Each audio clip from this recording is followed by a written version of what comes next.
Kayak bisa aja. Ya udah gitu. Assalamualaikum warahmatullahi wabarakatuh.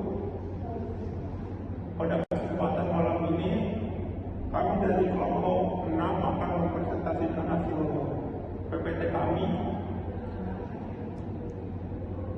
Sebelumnya nama saya Budaya Ahmad. Saya Dika, saya Nandita Setiawati. Saya Birman Sumukam. Baik, langsung saja ke materi akan dibacakan oleh teman saya.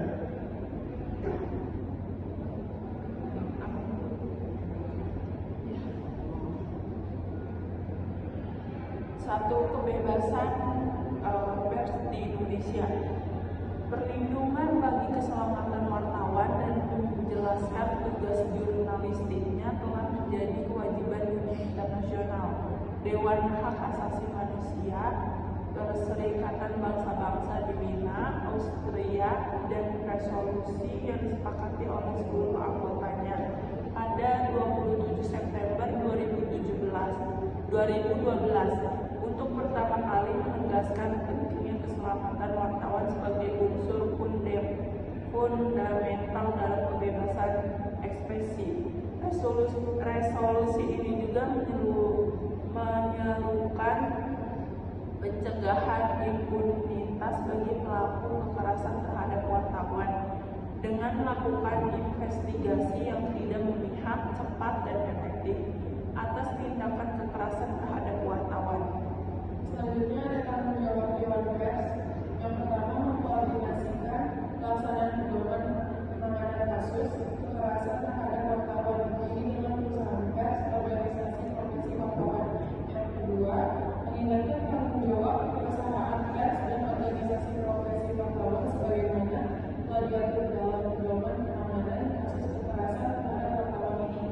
Ketiga, mengupayakan dana yang dibutuhkan untuk menangani kasus kekerasan terhadap wartawan sampai proses hukum dinyatakan selesai.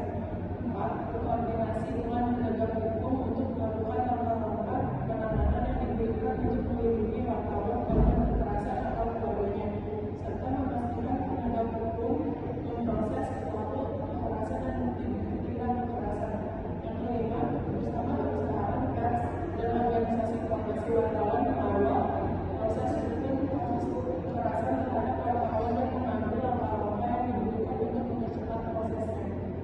Selanjutnya, kekerasan yang dimaksud adalah 1. Kekerasan fisik termasuk penganiayaan yang ringan, penganiayaan berat, penyiksaan, penyekapan, penculikan, dan pembunuhan.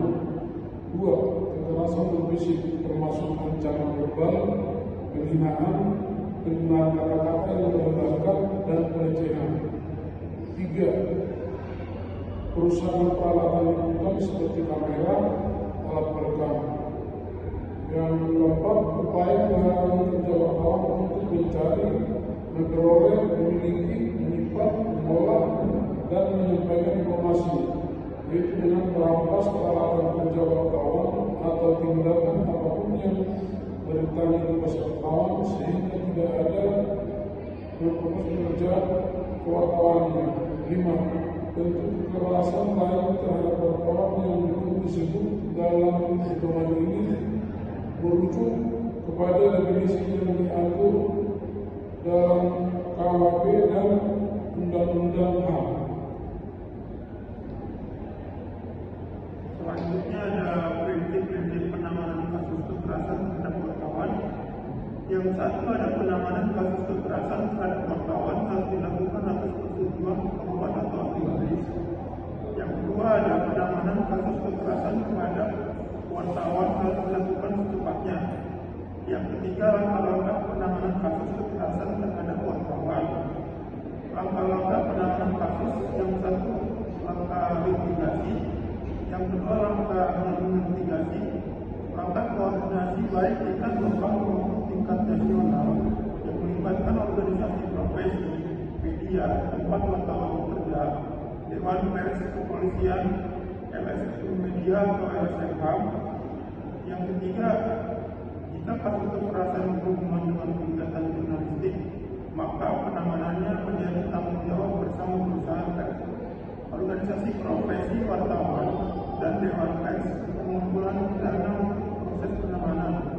Yang keempat, jika kasus kekerasan tidak berhubungan dengan kegiatan jurnalistik, maka tanggung jawab langsung untuk melakukan penanganan pada penegak hukum. Sekian presentasi dari kelompok